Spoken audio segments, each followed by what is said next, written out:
Još jednom dobrodošli na Omladinski film festival Sarajevo. Večeras imate svjetsku premijeru svog filma, valjda znaš šta radiš. Nađa je pisala scenarij za film, oboje ste režirali i evo ja vas moram pitati, evo krenut ću pod Nađe pošto dama, kakav je osjećaj imati svjetsku premijeru filma i to u Sarajevu na našem festivalu? Pa jako smo uzbuđeni, mislim ovo je meni prvi film uopšte da je na nekom festivalu, pogotovo zato što je premijera i ovdje mi je super mi je što su svi mladi i našli smo super društvo ovdje i super je selekcija filmova i nekako ponosna sam da budem u takvoj selekciji i nekako baš sam razmišljala o tome kako eto i moj film je među svim mojim filmovima i nekako to mi daje na samopouzdanju i nekako nastavit ću da radim dalje u tom smeru zbog toga. Nekako je dobar podsticaj. Otkud ideja da zapravo radite zajedno na filmu? S obzirom da je Nađa napisala scenarij, kako ti upadaš u priču kao direktor fotografije i reditelj filma? Pa, nekako smo u početku u stvari planirali to zajedno da radimo, a hteli smo zajedno da režiramo u stvari da bismo kao oboje, da kažem, vežbali. I onda sam ja kao bio direktor fotografije, snimali smo, mislim, to smo potpuno samostalno snimali, s fotoaparatom i tako, mi smo bili ekipa plus glumci, tako da eto, onda smo se malo snalazili. Zašto ova priča? Jako je interesantna priča, mislim, vidjeli smo i ranije filmova sa nekim sličnim temama, međutim, pravo interesantan pristup. I evo pitat ću Nađu s obzirom da je pisala scenarij, da li je to nekako priča koja misliš da može kod publike biti dobro prihvaćena i da li je neka to opšta priča ili neki slučaj koji se može da kažemo poistovijeti samo sa malom količinom ljudi. Mislim, ne govorimo konkretno samo o slučaju kada mlada djevojka zatrudni u tim godinama, nego generalno kada ima neki problem i kada društvo ne želi da prihvati na način možda kako bi to trebalo. Tačno se o tome radi, dakle ta priča je zapravo, htjeli smo da prikažemo, dok sam pisala zapravo htjela sam da prikažem kako devojka, kako stvarno izgleda taj dan jedne devojke, bez ulepšavanja, bez bez slatkorečivosti, nego zapravo kako bi zapravo izgledao taj dan. I da, može da se odnosi na svaki problem, dakle, zapravo je o društvu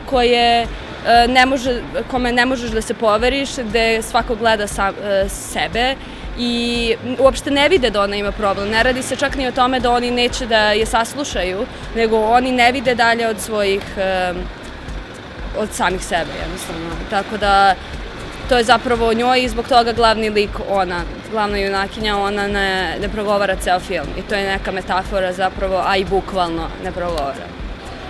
Evo imate večeras svjetsku premijeru, moram vas pitati kako bi predstavili publici film koji nisu gledali, koji će tek večeras da gledaju i da ih pozovete nekako da dođu da vide taj film. Letnje jutro, devojka s testom trudnoće u rukama, njeni roditelji, njeni prijatelji, njeni bivši momak, kome može da se obrati.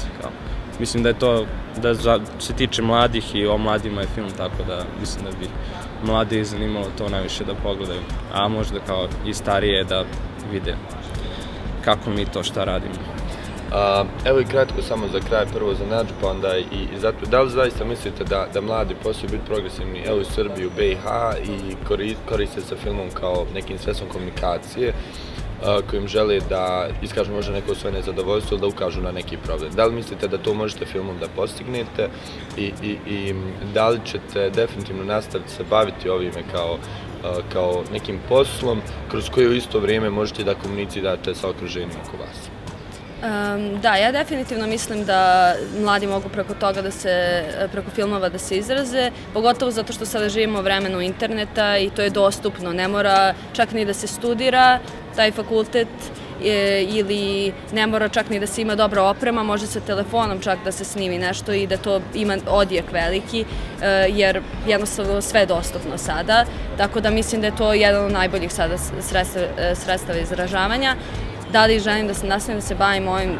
Sigurno. I baš, mislim, ja studiram dramaturgiju, tako da sam podeljena na pozorište i film, ali nekako sad, posle svega ovoga, više sam za film svakako.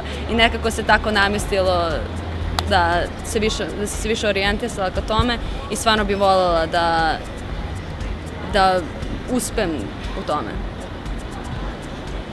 Planovi za dalje, ostaješ na filmu definitivno i da li misliš da sa filmom može postići u društvu kako danas živimo više nego, da kažem, nekim drugim sredstvima komunikacije? Pa ne, definitivno ostajem u filmu. Film je prva i jedina ljubav i mislim da film može da se ukaže na probleme. Mislim da i ostala sredstva su potpuno legitimna. Jednostavno, ja sam izabrao film kao da meni to najviše odgovara i najlakše mi je kroz film da se odrazim i mislim da i preko filma i preko ostalih umetnosti i naravno drugih načina može da se ukaže na probleme. Mislim da i treba da se priča o problemima. One day, baby,